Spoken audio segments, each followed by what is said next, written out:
Toute l'actualité politique et parlementaire, c'est le journal de 19 h de Public Sénat. Bonsoir à tous et voici les titres de ce vendredi. Un mauvais chiffre de plus pour la France au lendemain de l'interview de François Hollande. Le dérapage incontrôlé des finances publiques qui aggrave les difficultés. Retour sur l'interview télévisée avec nos invités tout à l'heure, le politologue Laurent Bouvet et Frédéric Dabi de l'IFOP. Le Sénat de gauche contre le gouvernement. L'épisode se reproduit sur la réforme de la décentralisation après celui sur les allocations familiales retirées aux familles qui se sont vues privées de la garde de leur enfant. Jean-Marc Ayrault sera sur le grill du groupe socialiste mardi. L'analyse dans ce journal de Tam Tranui. La guerre, Copé-Fillon relancée dans les médias par ce livre, Le coup monté. L'un des deux auteurs, Carole Barjon, sera notre invitée. On savait que la France avait du mal à contenir ses déficits, mais le dérapage est encore plus grand que prévu. On visait 3%, ce sera finalement 4,5%, alors que 4,5% était escompté, ce sera finalement 4,8% en 2012. Difficulté supplémentaire pour le budget de l'État, donc dont les dépenses ne sont pas contenues, alors que la dette explose. Et puis, complications politiques supplémentaires dans les négociations en cours avec Bruxelles. Alexandra Collineau. La France n'a pas atteint son objectif de réduction du déficit. L'INSEE annonce 4,8% du PIB, alors que le gouvernement espérait descendre à 4,5%. Pour autant, le ministre de l'économie réfute le terme de dérapage et minimise la déception. Nous sommes sur la bonne voie. Mais comme on n'est pas en train de déraper. Non, au contraire, on est en train de réduire les déficits. Et comme l'a dit le président de la République hier, il ne veut pas ajouter l'austérité à la récession. C'est la raison pour laquelle, en 2013, nous ne ferons pas les 3%. Conséquence de cette baisse moins forte qu'espérée, la dette publique atteint le montant record de 1 833 milliards d'euros, c'est-à-dire 90% du PIB. Néanmoins, l'écart entre les objectifs de déficit et le résultat n'engendre pas de grosses pertes pour l'État. Concrètement, ça se joue à peu près 3-4 milliards d'euros sur un PIB de 2000 milliards d'euros. Donc on est quand même sur des écarts relativement marginaux. Mais le problème, il n'est pas là. Il est dans un engagement acté par un traité, acté autour de 17 pays européens, et nous ne parvenons pas à atteindre l'objectif. Autrement dit, si ce que vous n'avez pas réussi à faire avant, comment pouvez-vous nous garantir que vous le ferez après ? Le gouvernement justifie ces mauvais chiffres par la croissance nulle qui a fait chuter les recettes de la TVA et le sauvetage de la banque Dexia qui a coûté 5,5 milliards d'euros à l'État. Autre cause, l'augmentation des dépenses de 2,9%, c'est-à-dire davantage que le PIB. Près de 8 millions de téléspectateurs ont suivi hier soir le chef de l'État sur France 2. L'émission a provoqué une avalanche de commentaires hostiles de la droite et d'une partie de la gauche, alors que la presse s'est montrée très critique dans l'ensemble. L'absence de pédagogie de la crise est reprochée à François Hollande, qui a annoncé de nouvelles mesures de rigueur, tout un éventail de mesures à venir pour les mois qui viennent. Sur les retraites, l'option d'un allongement de la durée de cotisation est confirmée. De combien de trimestres? À quelle échéance? Alors que le passage à 62 ans, âge de départ de la réforme Fillon, continue de se mettre en place. Ce sera aux partenaires sociaux de s'emparer de cette nouvelle réforme qui relance déjà les polémiques. Mathilde Bélanger. Comme on vit plus longtemps, l'espérance de vie s'allonge. Très bien. Il va falloir avoir des durées de cotisation plus longues. François Hollande avait déjà prévenu qu'il ne serait pas question d'un retour à la retraite à 60 ans. Cette fois, il annonce clairement qu'il faudra cotiser plus longtemps. Au PS, où l'on avait combattu la réforme des retraites de Nicolas Sarkozy, on assure qu'il ne s'agit pas d'un revirement. Nous avons toujours considéré que l'allongement de la durée de vie, mais ça c'est presque mathématique, excusez-moi, faisait en sorte que de façon équilibrée, négociée, séquencée, il y ait une augmentation de la durée de cotisation. L'allongement de vie pose un problème à tout le monde, qu'on soit de droite ou de gauche. La façon d'y répondre, c'est pas la même chose. Ainsi, pas question de toucher au niveau des retraites. Et les premiers rentrés sur le marché du travail seront aussi les premiers à en sortir. Mais la formule ne convainc pas tout le monde à gauche. Pour Marie-Noëlle Lienemann, sénatrice de Paris, François Hollande fait une erreur politique. tant que le chômage des seniors est aussi important, allonger la durée de cotisation, c'est réduire considérablement les retraites et en particulier les petites retraites. Ça n'est en rien régler les problèmes de la société car pendant ce temps-là, en plus, en France, on a massivement du chômage des jeunes. Fin février, Jean-Marc Ayrault a mis en place une commission sur l'avenir des retraites dont les conclusions sont attendues d'ici 3 mois. Si rien n'est fait, le déficit du système actuel pourrait dépasser les 20 milliards d'euros en 2020. Les 2/3 des Français n'ont pas trouvé François Hollande convaincant d'après un sondage BVA. La même question a été posée par le nouvelobs.com. François Hollande vous a-t-il convaincu? Et vous avez répondu non à hauteur de 82%. Tout au long de l'émission hier, la twittosphère s'est enflammée, avalanche de tweets en effet. Pour certains, il faut le dire, envoyés par les pros et les anti-Hollande bien organisés. Nathalie Guillouard. La France était divisée en deux hier soir. D'un côté le hashtag Stop Hollande, de l'autre le hashtag Avec Hollande. L'intervention du président à la télévision a entraîné un match sur la toile. Et un match, ça s'organise. Ils étaient 60 personnes environ à s'être réunies au siège de l'UMP hier pour la soirée Riposte. Sur place, les troupes sont motivées. Notre objectif, nous, aujourd'hui, au travers d'un projet, au travers d'une force militante importante, nous sommes à 319 000 adhérents, c'est d'être effectivement un parti d'opposition, le parti d'opposition. Opération réussie pour l'UMP. À la fin de l'intervention du président, le mot-clé Stop Hollande avait une légère longueur d'avance sur le hashtag Avec Hollande. Mais pour le Parti socialiste, ce n'est pas le plus important. La bataille est extrêmement serrée pendant toute la soirée. On a constaté que quantitativement, Stop Hollande était légèrement devant. Après, qualitativement, je pense qu'on peut être plus satisfait de ce que nous avons fait avec Hollande. Il y avait moins de tweets insultants, on n'a pas vu de débordement, on n'a pas vu ces liens avec l'extrême droite qui ont pu se créer sur Stop Hollande. La support party du PS et la riposte party de l'UMP a eu un grand succès toute la soirée. L'intervention télévisée de François Hollande a généré 120 000 tweets environ. Voilà, et donc avec nous, Laurent Bouvet, politologue, bonsoir. Bonsoir. Et merci d'être avec nous. Et puis Laurent Daby de l'IFOP. Frédéric Daby avec nous de l'IFOP. Merci beaucoup d'être avec nous. Frédéric, alors qu'est-ce qui a mal fonctionné hier soir, selon vous, au cours de cette longue interview télévisée, puisque apparemment, vous allez le confirmer peut-être du côté de l'IFOP, et également peu de Français semblent avoir été convaincus. D'abord, Monsieur Bouvet. Oui, alors c'est ce que, enfin, on verra avec les chiffres. Moi, je n'ai pas eu de chiffres de la manière dont les Français ont été convaincus ou non par l'interview. Ou simplement, l'exercice était difficile. Il faut au moins reconnaître ça.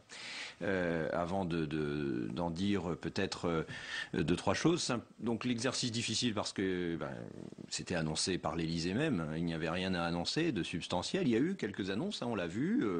Dans votre sujet là précédent, vous avez parlé évidemment des retraites. On a parlé de la taxe 75% donc qui sera sur les entreprises. Il y a eu les allocations familiales, la sanctuarisation du budget de la dépense, très important, qui était pas mal attendu puisqu'il va y avoir une loi d'orientation, de programmation, pardon. Donc il y avait évidemment quelques petites choses. Le problème, c'est le décalage par rapport aux attentes qui sont très fortes, au fameux cap qui n'arrive pas à se dégager. Et évidemment, lorsque François Hollande a parlé de sa boîte à outils, l'image du mécano qui lui est renvoyée alors qu'il faudrait un architecte ou un stratège est en décalage certainement, donc c'est peut-être là que ça pêche. La formulation a pesé selon vous dans je pense, l'impression globale. Le choc de simplification, enfin, il y avait des petits trucs évidemment de ce qu'on appelle aujourd'hui des éléments de langage dans la communication politique qui étaient peut-être disons, sous-dimensionné par rapport aux enjeux. Je crois que c'est ça le principal. Alors, votre avis, Frédéric Daby, sur les manques? Je partage ce qui est dit. C'est vrai qu'on a eu un ton volontaire, déterminé, un petit peu moins churchillien, un peu moins appelant à des différents sacrifices. On a eu un président qui a essayé de vanter les atouts du pays. Il a parlé des filières d'avenir, il a parlé du nucléaire, il a parlé de la fierté. Et on l'a senti même un petit peu ému au moment de l'intervention de la question du Mali. C'est vrai qu'on a eu aussi un président qu'on peut trouver cohérent en rappelant, en donnant une cohérence dans ses différentes actions. Il a rappelé son engagement d'inverser la courbe du chômage. Il a rappelé les mesures mis en place, mais je partage ce que je viens de dire Laurent Bouvet, sont des mesures macroéconomiques qui parlent peu aux Français, qui ne créent pas d'empathie avec l'angoisse sociale des Français sur les questions économiques Et on le reproche sociales. notamment dans la presse, une absence de pédagogie de la crise, justement.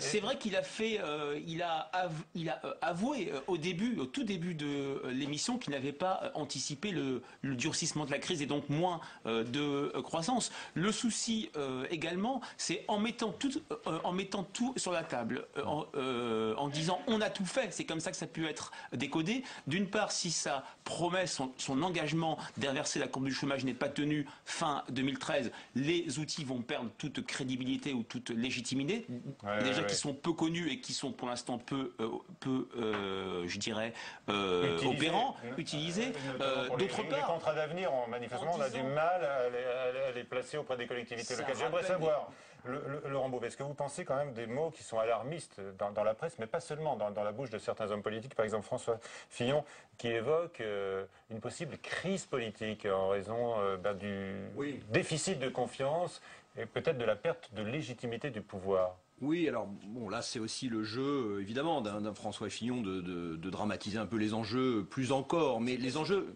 sont dramatiques par eux-mêmes, il ne faut pas le nier.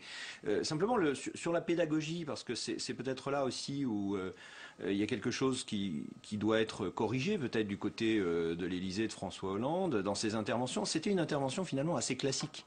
Annoncé, on annonce l'intervention, c'est un dispositif, je ne suis pas un spécialiste de communication, il y en a qui sont plus sur ce plateau que moi, mais c'était un dispositif assez classique, peut-être même trop classique. C'était quelque chose donc qui mettait en scène un François Hollande, président de la République, chef de l'État, qui nous a parlé, qui nous a fait de la pédagogie, mais de la pédagogie technique, de la pédagogie de Premier ministre presque. Alors qu'on l'attend sur... D'ailleurs, il faut noter qu'il n'a pas du tout cité, jamais une seule fois, et non, voilà, il s'est substitué à son Premier ministre. Il a joué les deux rôles. Il a été dans le jeu. On lui a en fait reproché pendant la campagne électorale d'être dans le nous. Il a été dans le jeu. Le fait, les critiques de la presse, les discours cataclysmiques de la droite, c'est assez classique quand la gauche était au pouvoir. Je vous renverrai à ce qui était dit en 81, 82, 83. On parlait de possible faillite de la France. Bon, la crise est peut-être beaucoup plus grave, mais c'est vrai qu'on a eu un discours consensuel. On a eu un discours de rassemblement. Peu de marqueurs de gauche, sauf les 75%. Et puis François Hollande a parlé à tous les Français, n'a pas parlé à des catégories en particulier, si ce n'est les chefs d'entreprise. Oui, absolument. On lui reproche à la gauche, notamment du PS, de ne pas avoir parlé à la souffrance des Français directeurs. Alors, Carole Barjot nous a rejoint. Bonsoir Carole, vous êtes là pour ce livre dont on parle beaucoup, Le coup monté, qui fait réagir aujourd'hui même François Fillon et Jean-François Copé. On va en parler dans un instant. Comment vous l'avez trouvé, vous, hier soir, François Hollande? Vous avez vu, les sondages montrent qu'il a bien peu convaincu les Français. Moi, j'ai pas tout compris. Voilà. Pour reprendre ce que vient de dire Laurent Bouvet, qui a parlé à un moment de discours technique, je crois, je trouve que c'est très juste parce que moi, j'aurais même tendance à dire que j'ai trouvé qu'il avait par moments un langage très technocratique. Et donc assez peu compréhensible par les Français. Quand il parle, pour illustrer son choc de simplification, moi je pense qu'il aurait mieux valu un choc de compréhension, mais bon. Il a donné l'exemple des administrations où ça allait être dématérialisé. Eh bien, je n'ai pas instantanément compris ce qu'il voulait dire. Il m'a fallu quelques secondes pour y réfléchir. Je pense que je pense que donc il n'a pas eu un langage et un vocabulaire. Qu'est-ce que vous pensez globalement du climat politique? Je disais l'ancien Premier ministre Fillon qui évoque une possible crise politique, même si c'est de bonne guerre. À vous croire quand même, les mots et les manchettes des journaux sont durs et inquiétantes. Il y a de quoi, franchement, entre la partielle de l'Oise, où on voit que des électeurs de gauche commencent à voter Front National, même si on peut dire que c'est une circonscription un peu particulière, mais tout de même, la progression est très forte. Surtout quand on regarde le pourcentage d'électeurs de Hollande qui ont voté Front National. Exactement. Un président de la République qui a une cote de popularité, record au bout de 10 mois de mandat. Le chômage, enfin tout ça, ça rappelle, on ne veut pas faire d'amalgame rapide avec les années 30, etc. Mais tout le monde y pense un peu. Messieurs, Oui, mais je crois que une des questions qui se pose avec François Hollande, tel qu'il était avant, et certains pouvaient penser que la fonction révélerait l'homme et lui ferait fendre l'armure, selon l'expression consacrée, qui avait été celle de Lionel Jospin à l'époque. Et en fait, on a l'impression qu'il lui manque cette dimension d'incarnation, cette dimension verticale en quelque sorte, qui pose l'autorité. On voit bien que, par exemple, sur les couacs, sur la déclaration du député maire du 14e arrondissement de Paris, Pascal Cherki, qui a dit mais s'il n'est pas président de la République, il est comme un conseiller général. Hier soir, il n'a rien dit. Il a dit oui, bon, c'est comme ça. On sent qu'il a pas, il ne met pas en jeu le pouvoir qu'il détient du suffrage universel après tout, qui est une autorité. Ça aurait été une émission pour rien pour le chef de l'État. On sait très bien que jamais une émission télévisée.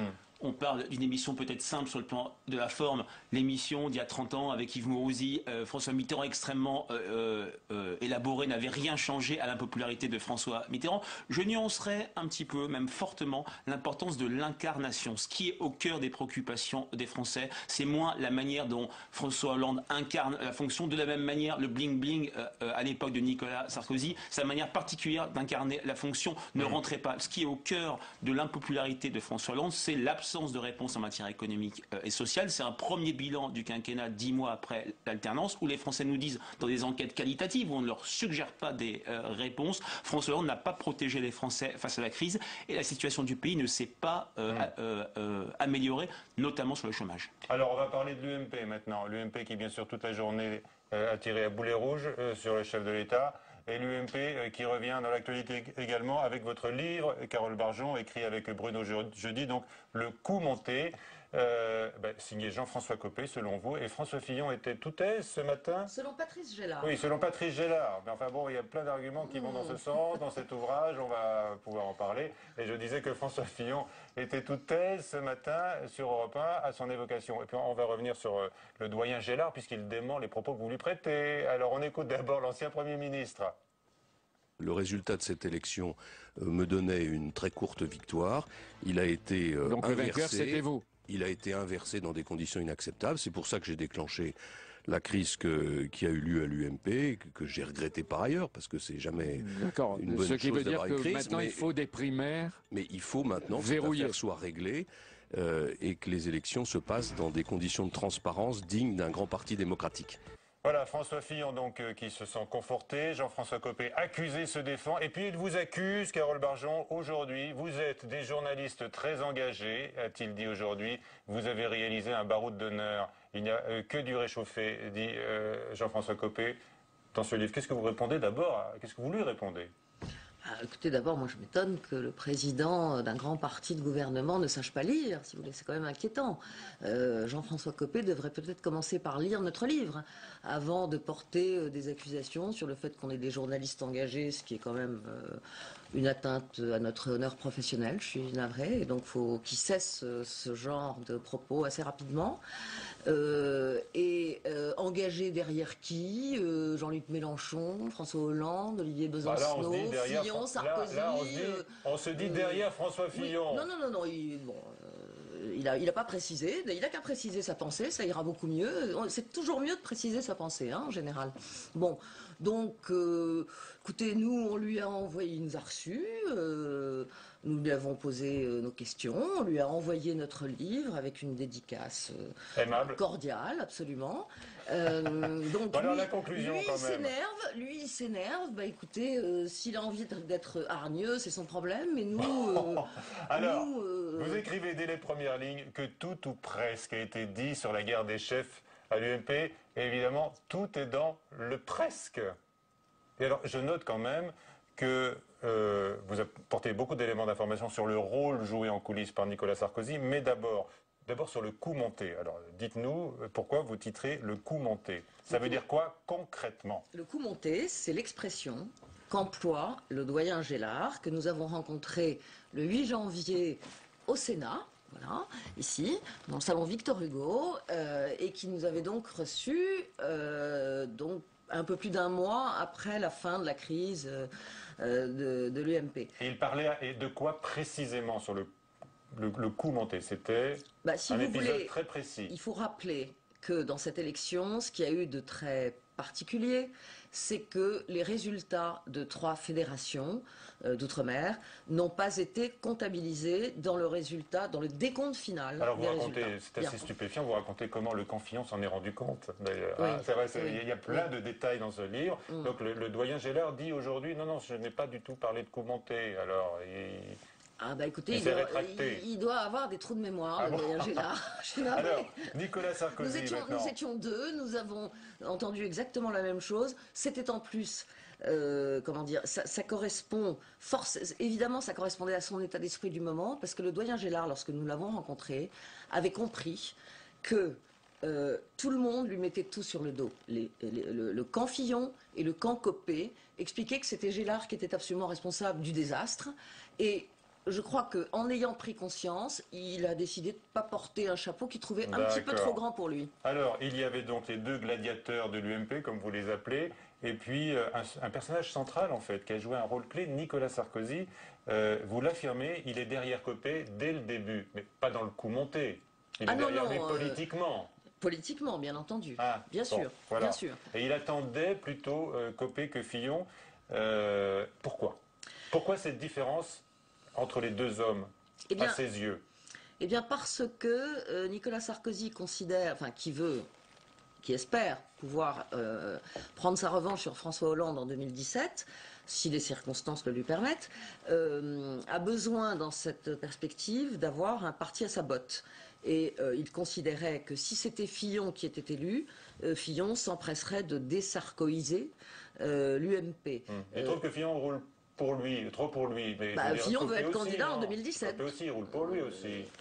Oui, mais Sarkozy juge qu'il n'est pas encore tout à fait mûr pour la fonction et qu'il pourra le gérer, comme le dit Henri Guénaud dans ce livre. Oui, c'est pour ça qu'il y a de la part de Nicolas Sarkozy cette différence de traitement entre François Fillon et Jean-François Copé. Ça s'est manifesté tout au long de la campagne. Il a commencé par vouloir essayer de décourager Fillon de se présenter en lui envoyant des tas de messagers, de d'initiés, etc. Centaines, c'est pas de ton niveau. Voilà, tu vas t'abîmer, etc.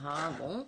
Et puis bon, ça n'a pas trop marché. Et donc, comme il n'a pas pu décourager Fillon de se présenter, du coup, il a soutenu Copé en sous-main et de manière de plus en plus ostensible, puisqu'il y a tout de même Jean Sarkozy, le fils cadet de l'ancien président, qui l'avait reçu à Neuilly. Vous le racontez encore, il y a vraiment beaucoup de détails. Vous racontez que Nicolas Sarkozy a passé un sacré savon à Copé quand il a pris l'initiative d'annoncer prématurément, sa victoire. Oui, il trouvait que c'était pas très bien joué. Il l'a traité parce que c'était méchamment. Sarkozy est quand même un vieux routier. Il a parfaitement compris tout de suite que Copé avait fait une erreur de s'autoproclamer plutôt que d'attendre tranquillement les résultats officiels de la commission de contrôle. Et il lui a ensuite conseillé de se représenter, d'appeler un nouveau vote très vite pour se relégitimer tout de suite et pour être réélu. Tout de suite. Un mot, Laurent Beauvais, Frédéric Dabi, non vous êtes passionnés, je vous ai vus tous les deux, par cet épisode. C'est une affaire passionnante, mais lorsqu'on se place du point de vue des sympathisants de l'UMP, ces différents chicaneries sont en décalage total avec ce qu'ils attendent, c'est-à-dire des attaques frontales vis-à-vis du gouvernement. C'est en ça que cette crise du mois de novembre a été véritablement dévastatrice. Laurent Beauvais. Oui, François Fillon peut dramatiser les enjeux, mais bon, vu l'état de l'opposition par rapport au gouvernement actuellement, c'est assez difficile de savoir ce qu'ils pourraient faire s'ils étaient en mesure de relever le gant lors d'une crise politique. Merci à tous les trois. Donc le coup monté, c'est chez Plon. Merci. Allez, comme chaque vendredi maintenant, la semaine du Sénat en images, avec, on l'a vu, une majorité de gauche qui se rebiffe à plusieurs reprises contre le gouvernement. Nadia Belromari.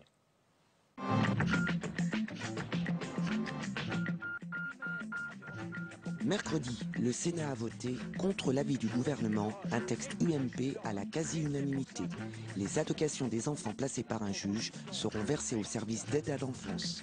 Les allocations sont faites pour les enfants et pas pour les parents, et c'est donc celui qui s'en occupe qui doit les toucher. Où est l'humanisme lorsqu'on enfonce encore un peu plus des familles qui sont en difficulté ? L'objectif à peine masqué est de verser des recettes supplémentaires aux conseils généraux. Le texte devra encore être discuté par les députés. Mardi, devant le groupe PS, Christiane Taubira a rappelé sa position après la mobilisation dimanche contre le mariage pour tous. Je suis très attentive à toute expression, et notamment à l'expression démocratique. Je suis très attentive, mais l'expression démocratique, elle se trouve également dans nos institutions. Moi, je n'ai jamais été impressionné par les manifestations, quelles qu'elles soient, et quelque nombre qu'elles comportent. Ce n'est pas la rue qui fait la loi. La courte majorité sénatoriale aura besoin de la droite et du centre pour faire passer le texte. Il sera discuté dès jeudi au Sénat. Et jeudi, cet échange musclé entre Manuel Valls et Pierre Charon. Vous venez donner des leçons ici. Qui peut penser que dans Paris, il y avait dimanche dernier plus d'1 million de manifestants? Et quand on se réclame souvent sur d'autres sujets du parti de l'ordre, il est bien étonnant de voir ici un parlementaire saluer ceux qui s'en prennent aux forces de l'ordre. Les sénateurs UMP demandent l'ouverture d'une commission d'enquête sur le décompte officiel. Jeudi, le Sénat a adopté une proposition de loi écologiste abrogeant le délit de racolage public malgré des divisions au sein du PS. La création en 2003 du délit de racolage passif a conduit clairement, là où il a donné lieu à des poursuites, à des situations inacceptables. Cependant, abroger le délit de racolage passif ne signifie aucunement laisser le champ libre au réseau. Le gouvernement a promis un texte sur la prostitution d'ici à l'automne. Mardi, Cécile Duflot s'est engagée à accélérer les réquisitions de logements. Les bureaux sont visés. Je peux vous dire qu'y compris sur certains dossiers, je les suis personnellement pour que nous aboutissions très rapidement à des sessions effectives. Au plus tard, à la fin du mois de mai, l'ensemble des décrets seront publiés. Il faut d'abord repérer des logements qui sont disponibles et veiller à ce qu'effectivement ils soient transformables réellement en logements. Une loi logement et urbanisme sera soumise au Parlement avant juin. Voilà donc pour la semaine écoulée. Avec nous Tam Tranui. Bonsoir Tam. Donc on l'a vu, les sénateurs de gauche se sont opposés au gouvernement cette semaine avec ce camouflet même qui a été infligé à la ministre de la Famille sur la suppression des allocations pour les enfants qui ont été retirés de leur famille. Eh bien, la semaine prochaine, ça va être bis repetita avec cette fois la question de la décentralisation. Eh bien oui Michel, c'est la révolte dans les rangs socialistes et François Hollande a envoyé Jean-Marc Ayrault pour tenter d'éteindre l'incendie. Le Premier ministre qui se rendra au groupe mardi prochain au Sénat et qui va faire face à un François Rebsamen prêt à en découdre, prêt à dire son opposition résolue. Alors quelles sont les raisons de cette colère Michel? Qu'est-ce que dit exactement ce texte sur la décentralisation? D'abord, il crée 3 métropoles. Il y aura Paris, Lyon et Marseille. Et en même temps, on garde tout de même les régions qui ont toujours un rôle moteur en matière économique. On a aussi toujours l'intercommunalité qui a une importance croissante. Et en même temps, on a toujours les compétences générales aux communes. Alors qu'est-ce que ça veut dire la compétence générale des communes? Ça veut dire qu'elles vont pouvoir s'occuper de tout ou presque. Et puis il y a les départements qu'on croyait enterrés, eh bien les voilà ressuscités. Bref, la réforme rajoute une couche, les métropoles, au millefeuille territorial, mais tout ça sans clarifier les compétences des uns et des autres, et surtout sans réel transfert de compétences de l'État aux collectivités, ce qui fait dire d'ailleurs à certains qu'il n'y a pas de réelle décentralisation dans cette réforme. Eh bien tout ça, Michel, c'est un peu le résultat des concertations tous azimuts. À force de recevoir toutes les associations d'élus, à force de ne pas vouloir mécontenter qui que ce soit, l'exécutif est arrivé à un seul résultat, c'est braquer tout le monde. Sans compter que le texte est beaucoup trop long. Il fait 200 pages, 124 articles, alors que rappelez-vous, en 1982, la loi Defferre était une loi cadre de seulement 30 pages. Et d'ailleurs, cette loi cadre, c'est ce que réclament les sénateurs, une loi cadre courte, concrète et qui tranche, même si ça va faire des malheureux. Et puis on verra ensuite pour les lois d'application qui devraient en découler. Alors il faut dire, Tam, que derrière cette réforme, il y a quand même un enjeu politique et notamment le Sénat. Effectivement, si ça continue comme ça risque d'être très compliqué pour conserver le Sénat à gauche en 2014. Et ça, Jean-Pierre Bel, le président du Sénat, l'a bien compris. Le président du Sénat qui a envoyé une lettre à François Hollande dans laquelle il réclame le report de la discussion parlementaire. Il n'a pas eu gain de cause, mais toutefois, il est sorti de sa réserve habituelle. Tout ça parce qu'il sait que mécontenter les élus, ça peut lui coûter très cher. Et il n'y a d'ailleurs qu'à écouter l'opposition. Par exemple, le sénateur UMP Philippe Dallier, il l'a dit à notre site publicsena.fr. La droite n'a-t-elle pas déjà perdu le Sénat à cause d'une réforme touchant aux collectivités? Rappelez-vous, Michel, c'était cette réforme qui instaurait le conseiller territorial, une réforme que François Hollande a abrogée dès son arrivée au pouvoir. Merci Tam Tranui. Donc le Premier ministre sur le grill du groupe socialiste au Sénat, ce sera mardi. Absolument. Voilà, merci, c'est la fin de ce journal. On se retrouve justement mardi. Très bon week-end Pascal à tous. On se retrouve mardi à 18h pour Preuve par 3. Notre invité sera la ministre de la Famille, justement, Dominique Bertinotti, qui a été mise en minorité aujourd'hui, qui a subi un camouflet cette semaine au Sénat sur la question des allocations familiales qui sont donc retirées aux familles qui se sont vues priver la garde de leurs enfants. Bonsoir à tous. J'ai invité cette semaine Gilles Kepel pour son journal Passion arabe, paru aux éditions Gallimard. Gilles Kepel enseigne à Sciences Po, il est spécialiste des pays arabes et pendant 2 ans, il a parcouru chacun des pays qui ont connu un printemps arabe, ce qui nous permet de faire le point sur ces révolutions. Jean-Marie Colombani invite ce soir à 23h sur Public Sénat. Se renseigner sur les programmes. Voir ou revoir les émissions. Suivre le fil d'information politique et parlementaire. Pour vivre la politique en temps réel, connectez-vous et réagissez sur publicsena.fr.